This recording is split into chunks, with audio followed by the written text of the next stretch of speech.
Good morning guys. Okay, actually good morning. Tiffin ಮಾಡ್ತಾ ಇದ್ದೀನಿ. Okay, ಒಂದು ಆರೆಂಜು, ಉಪ್ಪಿಟ್ಟು ಮತ್ತು ಶೇಂಗಾ ಪುಡಿ ಎರಡು ಹಾಕ್ಕೊಂಡು ತಿಂತಾ ಇದ್ದೀನಿ. ಓಕೆ, ಟಿಫನ್ ಮಾಡೋಣ.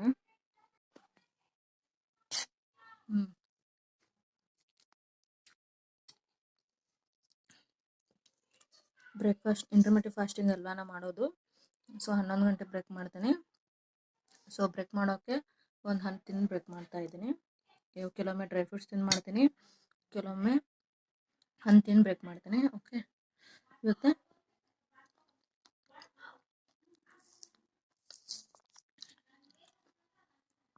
ಆರೆಂಜ್ ತಿಂತಾ ಇದ್ದೀನಿ.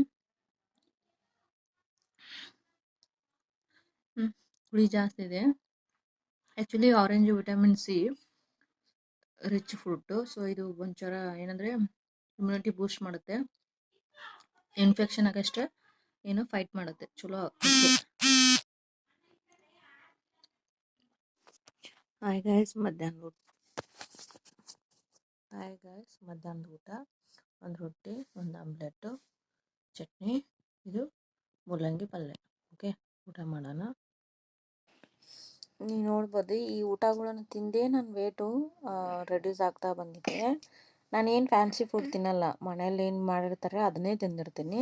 ಬಟ್ ಅದರಲ್ಲೇನೋ ಚೂರು ಪ್ರೋಟೀನ್ ಹೆಚ್ಚು ಆ್ಯಡ್ ಮಾಡ್ತೀನಿ, ಫೈಬರ್ ಹೆಚ್ಚು ಆ್ಯಡ್ ಮಾಡಾಕತ್ತೀನಿ, ಮತ್ತು ಸ್ವಲ್ಪ ಡಿಟಾಕ್ಸ್ ಡ್ರಿಂಕ್ಸನ್ನು ಕುಡಿತಾ ಇದ್ದೀನಿ. ಓಕೆ, ಹೀಗಾಗಿ ಏನು ಕಾಸ್ಟ್ಲಿ ಡಯಟ್ ಪ್ಲ್ಯಾನು ಅವೆಲ್ಲ ಏನು ಅವಶ್ಯಕತೆ ಇಲ್ಲ.